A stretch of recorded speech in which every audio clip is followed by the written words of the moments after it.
Hello everyone. In this session, we are going to deal with the staffing, significance, and HRP, which is nothing but human resource planning and its objectives. So let us see what is mean by staffing.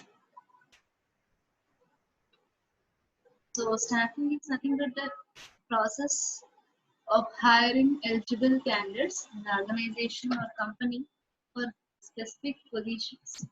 In management, the meaning of staffing is nothing but an operation of recruiting the employees by evaluating their skills, knowledge, and then offering them specific jobs, roles accordingly.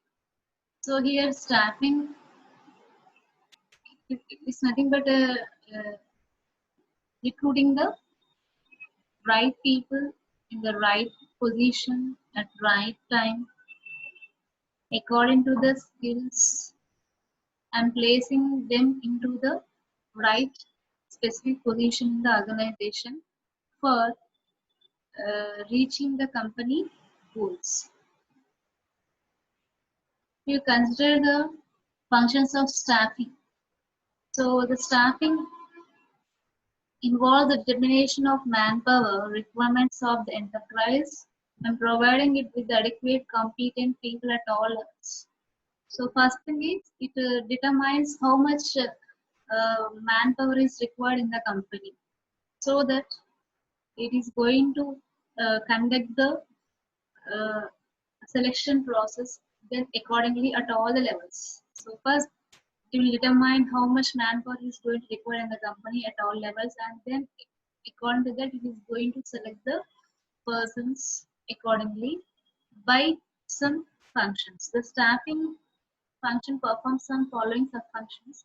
First one, it is manpower planning, recruitment, and selection of the best qualified from those who seek job, training and development, performance appraisal and compensation. So here first function is first it is determined. It will think how how many persons how many persons are required in the organization. So what are the different vacancy positions? So that they can able to give the recruitment notification. And next, after giving the notification, then here they are going to have some after recruitment process. The recruitment process is done according to the skills, according to skills, educational qualifications, and those who seeks the job,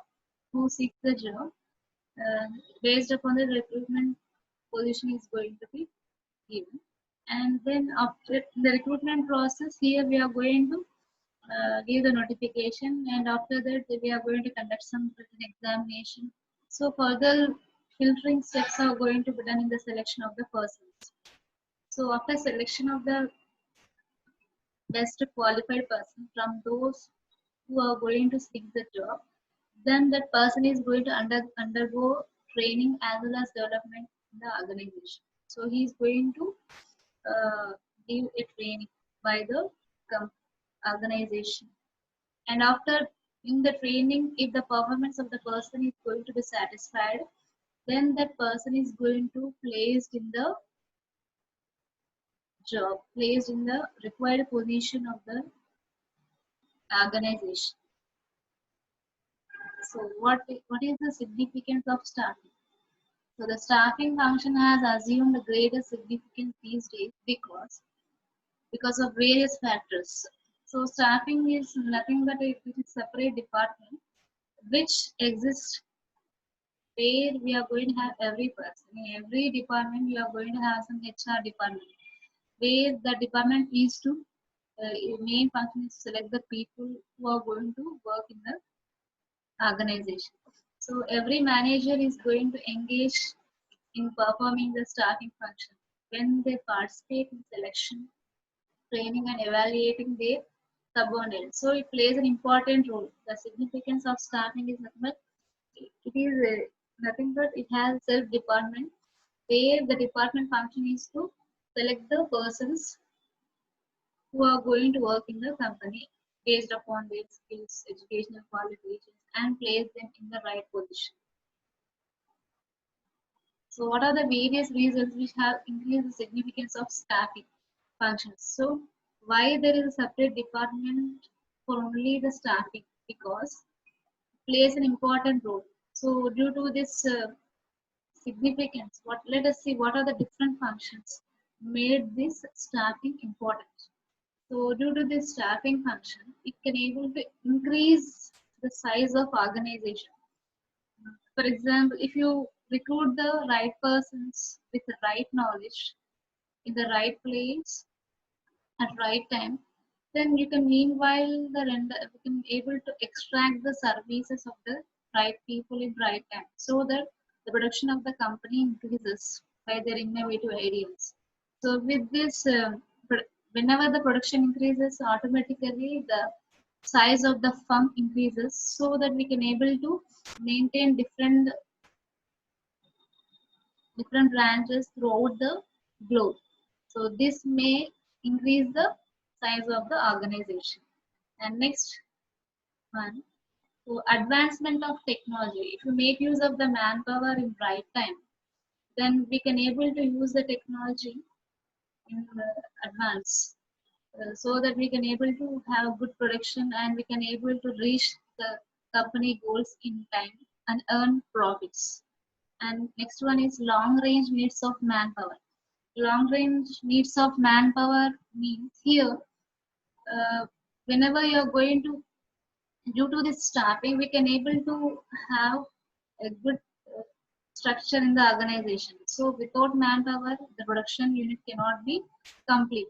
So manpower is important, which plays an important role in the production process as well as the smooth conduction of the work.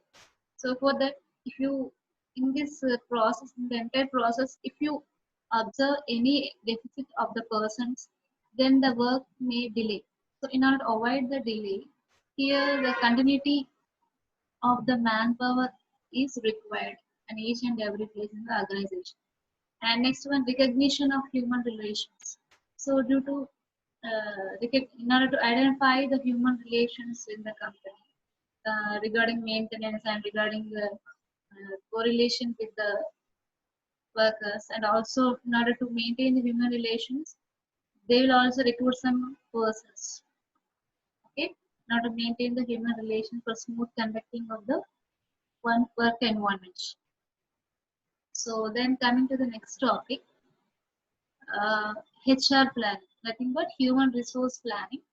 So what is this HR planning? Human resource is nothing but the recruiting the people. So what is nothing but human resource planning? So it is a process by which an organization should move from its current manpower position to its desired manpower position. Okay? Through planning, management strives to have the right number and right kind of people at the right place at the right time, doing things which result in both the organization and as well as individual receiving maximum long run benefit. This HRP ensure the company long run benefit not only for the company or organization, it also benefited to the individual who is going to possess the position in the company. So it is nothing but in HR plan, it is going to plan the recruiting of the staff without any capital wastage, without any time delay, without any production delay. So it plans in such a way that where the organization is not going to waste a single penny, and also it ensures the company benefit. Then coming to the objectives. See here, you observe objectives, proper assessment of human resources need in future. Mainly, it is going to see in such a way that what are the human resources which we are going to need in future. That is the first thing. That is nothing but so that we can able to recruit the people in time. and anticipation of deficient or surplus manpower and taking the corrective action. Anticipation is we have to assess by periodical periodical inspection or periodical recording. We can able to identify where there is a need of manpower or where there are excess of manpower, so that we can able to manage the staff accordingly in corrective action. So if surplus manpower is there, then we can able to remove the excess people by conducting the performance test who are going to perform badly. If there is a deficient of people, then we can able to recruit the people according to the skills and technology. So it can able to avoid some surplus. It can able to avoid some wastage of money which is going to spend on the manpower. And next one, create it is also used to create a highly talented workforce in the organization and to protect the weaker sections of the society.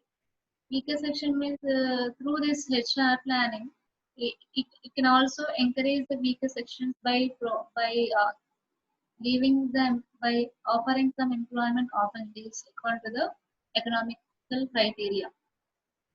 Now, to manage the challenges in the organization due to modernization, restructuring, and re-engineering. So, what are the day by day the technology is improving a lot. The technology is going to advance a lot. So, according to that, we can able to recruit the people according to skills. So, like that, we can able to have some challenges regarding the organization. So, in order to meet the challenges, this HRP plays an important role in the recruiting the staff to facilitate the realization of organization's objectives by providing right number and types of persons. So it also reduces associated with personnel by proper planning. It determines the HRP determine the future skill requirements of the organization. It can anticipate what are the skills are going to require, what are the technology, what is the technology going to be used in the future, so that we can able to meet the company needs. It plans the careers for individual employee. It provides a better view of HR dimensions to top management, and it also determines the training and development needs of the employees after selection. What are the training programs can be conducted in order to improvise the working of the person. So with this, we are going to have some these nothing but the functions of HRP. And coming section, we can able to we we see some topics regarding motivation, how we can extract after selection. Uh, the persons who are going to place in the middle level management, uh, they have to check the performance of the individuals who are going to work in the company. So how we can extract more work from the person, that is nothing but motivation. So by motivation, how we can able to extract the work from the persons. So what it leads, what is going to have in the what are the advantages of the motivation. So this motivation we can see in the next session. So this I'm going to stop my session. Thank you. Thank you, one and all.